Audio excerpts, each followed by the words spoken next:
সিলেট সদর sub registry office. প্রতিদিন দূর দূরান্ত থেকে সেবা নিতে আসে শত শত মানুষ। জমি কেনাবেচার সব প্রস্তুতি শেষ হলেও হালনাগাদ ভূমি উন্নয়ন করে দাখিলা না পাওয়ায় শেষ মুহূর্তে আটকে যাচ্ছে রেজিস্ট্রি।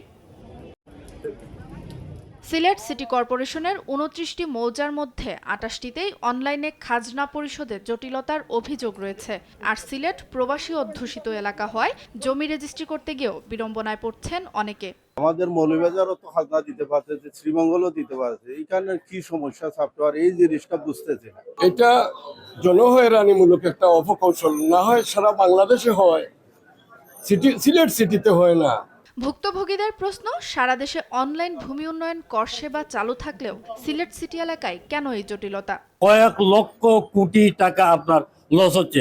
সিলেট হচ্ছে প্রবাসী অঞ্চল, অনেক প্রবাসীরা আপনার দলিল রেজিস্ট্রি করতে পারছে না। বর্তমানে 2-3টা দলিল আমার এই ধরনের আটকালে আছে। আমরা অ্যাডভোকেটের কাছে গেছি, অ্যাডভোকেটও শরণাপন্ন এসিলেন মহোদয়ের কাছে, এসিলেন মহোদয় কোনো সুরাহা দিচ্ছেন না। দলিল লেখক সমিতির নেতারা জানান, সমস্যা সমাধানে আইন মন্ত্রণালয় এবং জেলা প্রশাসনের কাছে স্মারকলিপি দিয়েছেন তারা। প্রবাসীদের কারণেই আমাদের এই সিলেট এত উন্নত। তারা সিলেটে আসার পরে, দেশে আসার পরে তারা যদি খাজনার জন্য রেজিস্ট্রি করতে না পারে, এটা আমাদের জন্য লজ্জার বিষয়, আমাদের অফিসের জন্য লজ্জার বিষয়। আর হালনাগাদ ভূমি উন্নয়ন করের রসিদ ছাড়া দলিল সম্পাদনের সুযোগ নেই বলে জানান সাব রেজিস্ট্রার। জমি রেজিস্ট্রি বন্ধ থাকায় বিপুল রাজস্ব হারাচ্ছে সরকার। এখানে অনেক প্রবাসী এখানে আসছেন অল্প সময় হাতে নিয়ে শুধুমাত্র দলিল নিবন্ধনের জন্য, কিন্তু আমরা চেষ্টা করলেও আইনি বাধ্যবাধকতার কারণে দলিল নিবন্ধন করতে পারছি না। এটা একদিকে যেমন আপনার জনগণ ভোগান্তিতে পড়ছে, অন্যদিকে বিপুল পরিমাণ সরকারি রাজস্ব থেকে কিন্তু আমরা বঞ্চিত হচ্ছি।